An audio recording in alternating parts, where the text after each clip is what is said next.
So, Robbie, I've been thinking about trying out a distro. Oh, yeah? Linux distro? A Linux distro, but the problem is I hate having to install and uninstall and test and install again. But you could use a virtual machine and just download all the ISOs and spend like a week. So much work. So much work. Why do you want to do this? Well, because I've exhausted the one distro that I've got on my computer and I want to do another, but it's all the backing up of files and everything. Right. How do I save time? Well, here's the thing, is that distros are aplenty. There are hundreds. Tons of versions of Linux available, and we've all encountered this before, and especially if you're new to Linux, the question comes up, okay, what distro do I want? Is it Ubuntu? Is it Debian? Is it, like, am I going to go with the Mate desktop? Am I going to go with, like, what am I going to go with? And this is why they call them flavors, because really it is about what's your favorite flavor. Linux Mint. Mint is good. Yep. Delightful. Although don't lick your computer screen. Please don't. There's no flavor. Especially if it's touchscreen, it's going to completely whack out your windows. The fact is that, as you kind of allude to, it's a bit onerous to download every single ISO. So you got to find them first. So you go to ubuntu.com, you download Ubuntu. Oh, but there's also Ubuntu Mate.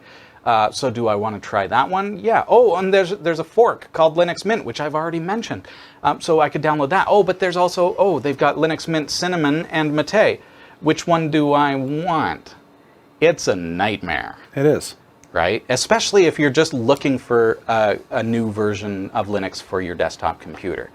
I'm in that situation right now at work where I've been running Ubuntu Mate for, I'm running Linux Mint on my system, and I have been for some time, but I'm at that point where I want to upgrade, and I don't think the upgrade path on Linux Mint is the one for me, so I'm starting to look at other distros. So I'm in that same situation where I want to try other distros, but to install them all, it's just so time-consuming. Yes. Linux installation process is brilliant. Oh, but it's easy in that regard, but there's so many options. You've still got to download a 3 gig file and then install it and then test it. And what if we could tap into the cloud and test any 1 or 10 or 50 or 500 Linux flavors with just a couple of mouse clicks? See, that'd be such a time saver.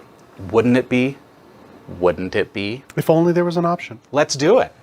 This is distrotest.net, and on distrotest.net you're going to see a long list of all kinds of Linux flavors. Wow. Give me a Linux flavor. We talked about Ubuntu, so let's look under U for Ubuntu. So we've got Ubuntu, Ubuntu Budgie, Ubuntu CE. See how much of a nightmare it would be if you were just looking and you're not too sure? Well, which one do you download and try? Are you going to download the ISO for Cinnamon, Mate, Server, Studio, Unity, Unity Remix, Ubuntu Web? Hokey doodle. So let's say we want to start with Ubuntu. So this is like tried and true. So, there it is. And you can click on the link and it'll take you out to the Ubuntu download site. You can learn a little bit more about the product from the manufacturer. That's taking me to ubuntu.com. But what if I could actually test it without having to download it anyways? See, that'd be awesome. Yeah. So the cloud gives us that option, and distrotest.net lets us start a system with a single mouse click. Ready? Click. So I am in queue. It says I have less than 1 minute for my deployment, and so it's actually deploying a virtual machine right now in the cloud for me so that I can test Ubuntu and see how it works. As soon as it's finished booting, now it says Open VNC Viewer, so let's click it. But I don't have a VNC Viewer installed. Okay. So is this going to be a problem for me? Let's click it and see. And there we go. So I'm actually looking at the Ubuntu Live CD, so I'm just going to hit Enter. And it's exactly what you would see if you downloaded it, created a virtual machine, installed it, went through all these steps. Yet it's just running directly in my web browser. Here we go. Let's click Try Ubuntu. Now, you can see a little bit of latency on my mouse, and this, of course, is the fact that I'm VNC'd into a virtual appliance that's just booted up just to show me what Ubuntu looks like. This is not a gaming system. You're not going to be booting this up, firing up games, and doing all that kind of stuff. But it gives you a great opportunity to test the DE, the desktop environment. It gives you a great opportunity to see what suite of software is included with the operating system, and gives you a chance to give it a go. So here I am already booted directly into Ubuntu. Now, these virtual appliances do not have access to the internet. You can't install a whole bunch of stuff through apt or anything like that, but it has access to the suite that's included. Right. Let's see here. I'm going to click on the applications button at the bottom here, and I can see everything that's included in Ubuntu out of the box. Wow, look at that. There you go. Again, a little bit of a latency there.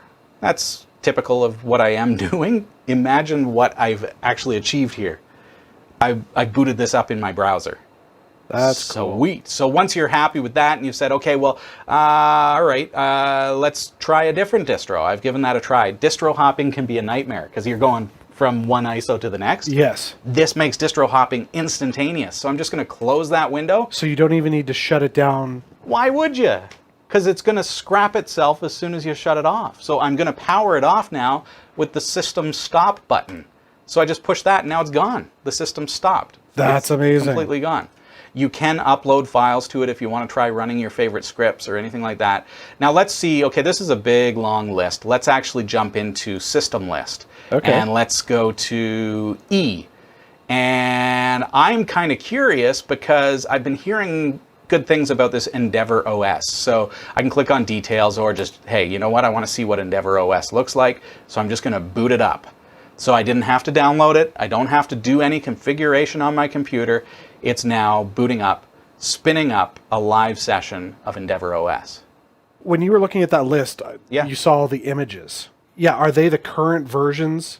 Like, because you're going down the list and you're seeing all the desktops and all Like the versions. Ubuntu and... Yeah, so are they the current, or are they a stable version? Are they experimental? They've obviously been updating it. Like this EndeavourOS, which is already booted, by the way, and I can open it up, is showing as version 2021-02-03, and we're shooting this in April, so just... So 2 months old. Yeah, so it's obviously current enough. How often they update it and everything, I'm not too sure, but let's boot. But still, the fact that it's only 2 months old. It shows that this is not something that they built and deployed and then it's just sat with old ISO images. That's cool. Yeah, so they're definitely keeping it up to date. So I'm booting up EndeavourOS for the first time. I didn't have to install a thing.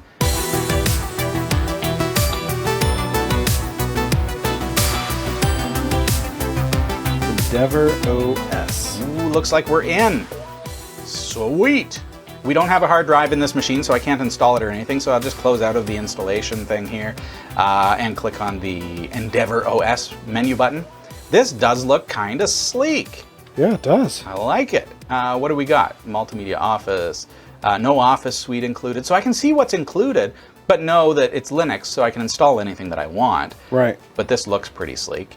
So I kind of dig that. Now, I had mentioned that you can upload files.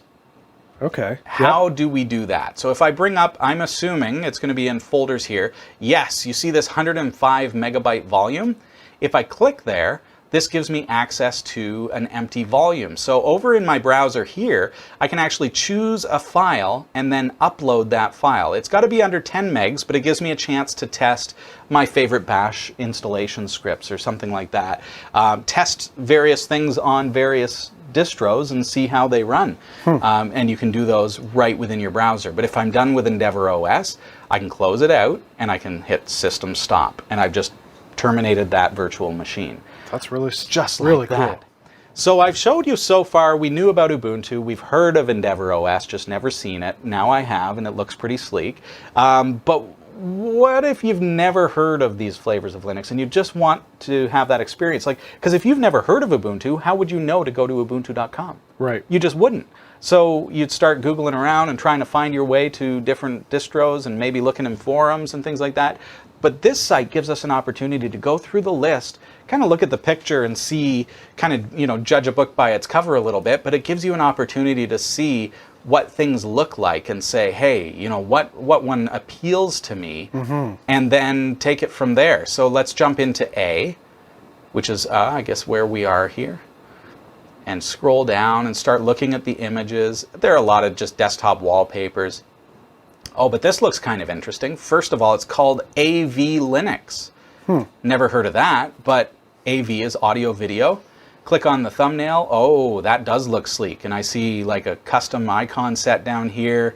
I'm imagining that this is probably a multimedia distro. That's what so let's click on details for more info. And it has a link to the website, so I can click on it and I can find out more. So yeah, AV Linux MX Edition is a downloadable, installable, shared snapshot. So see, I've discovered a new flavor of Linux that I've never heard of. But is it any good? I don't know. Let's boot up a system.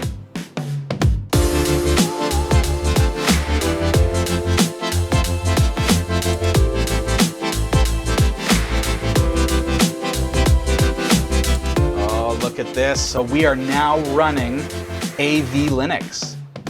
What's all the...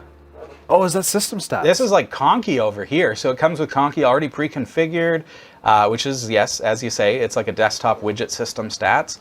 So this gives us some insight into the virtual appliance that we're running as well. So we see that it's a 64-bit Linux 5.9 kernel. We're running with a high load. 2 is our average load. 2.5 gigahertz.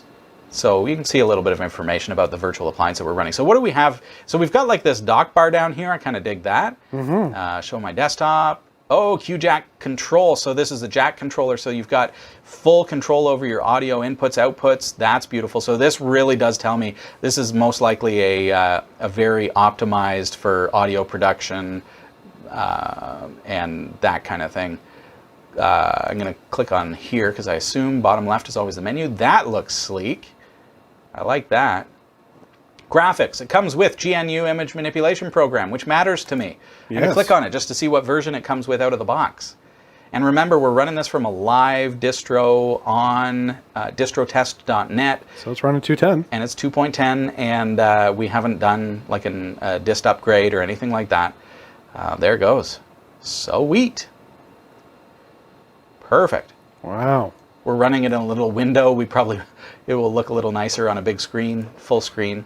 Speaking of, if you'd like to, I imagine if we pull out this guy over here, we can switch that over to full screen mode.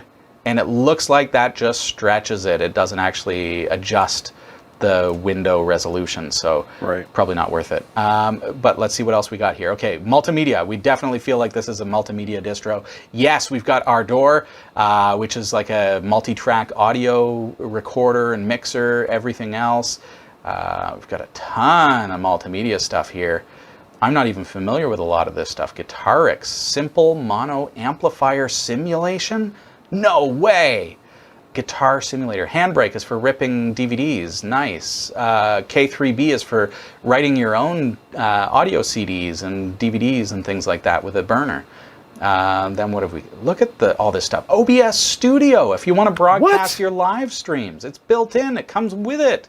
Already pre-configured and ready to go. Reaper for music production. It's like a DAW. Wow. With sequencing as well.